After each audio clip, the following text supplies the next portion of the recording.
جیسا کہ میں نے پہلے کہا ہے کہ کام پہ ایموشنز کو انوالو نہیں کرنا چاہیے. اگر آپ کو کام کی وجہ سے یا ساتھ کام کرنے والے کسی پرسن کی وجہ سے رونا آ جاتا ہے تو اسے کیسے روکیں، آج ہم وہ ڈسکس کریں گے. سب سے پہلے سمجھنے کی بات یہ ہے کہ ہم میں سے کسی نے بھی کسی لیڈر کو یا کسی سینئر پرسن کو کام کی وجہ سے روتے ہوئے نہیں دیکھا، اور نہ ہی ہم خود یہ چاہیں گے ہم کسی ایسے پرسن کو رپورٹ کرتے ہوں جو کہ کسی کام کی وجہ سے رونے لگتا ہو، کیونکہ اس سے انسان جو ہے وہ ویک پرسیو ہوتا ہے.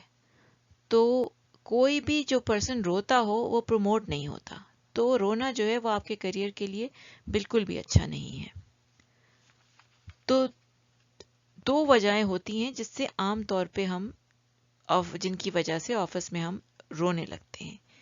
ایک تو پہلی بات یہ کہ ہمیں رونا آتا ہے ان لوگوں کی باتوں پہ جن سے ہماری ایموشنل ایکسپیکٹیشن ہوتی ہے.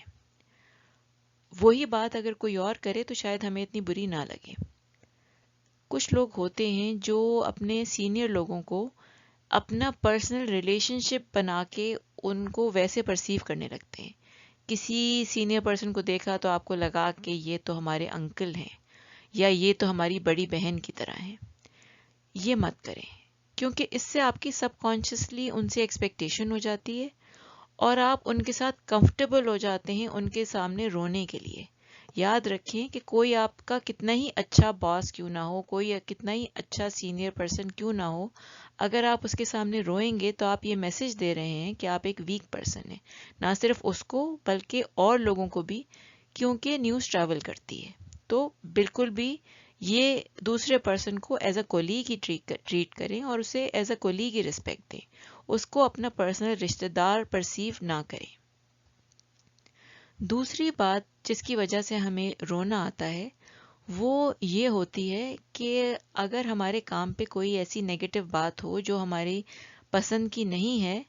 تو ہمارا مائنڈ جو ہے وہ سٹوری کریٹ کر لیتا ہے جس میں ہم ایک وکٹم ہوتے ہیں اور مظلوم ہوتے ہیں اور ہم پاور لیس ہوتے ہیں، اور پھر ہمیں اپنی پاور لیسنس پہ یا اپنی مظلومیت پہ رونا آ جاتا ہے. تو جب بھی آپ کا مائنڈ آپ کو لگے کہ یہ سٹوری بنا رہا ہے کہ آپ کے ساتھ کتنی زیادتی ہو رہی ہے، تو آپ فوراً اپنے آپ کو روکیں اور اپنے آپ سے یہ کہیں کہ ایسا نہیں ہے اور آپ ایک اسٹرانگ پرسن ہیں اور کوئی پرابلم ایسی نہیں ہے جس کو آپ سالو نہ کر سکیں، اور وتھ گاڈز ہیلپ اس کا بھی آپ سولوشن ڈھونڈ لیں گے. تو اپنے آپ کو ایک پازیٹیو میسج دیں اور بالکل بھی اپنے آپ کو مظلوم مت سمجھنے دیں. تو اس سے آپ دیکھیں گے کہ آپ کی بالکل رونا ختم ہو گیا اور آپ ایک پازیٹیو فریم آف مائنڈ میں آ گئے. اگر فرض کریں کہ آپ واقعی ایک سچویشن میں آ گئے ہیں اور آپ اپنے آپ کو روک نہیں سک رہے ہیں اور آپ کی رونا آنے لگ رہا ہے، تو جنین ڈرائیور ایک صاحبہ ہیں جو body language institute of Washington کی چیف ایگزیکٹو ہیں.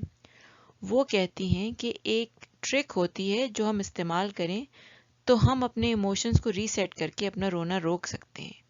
وہ یہ کہتی ہیں کہ اگر آپ اپنی زبان کو اپنی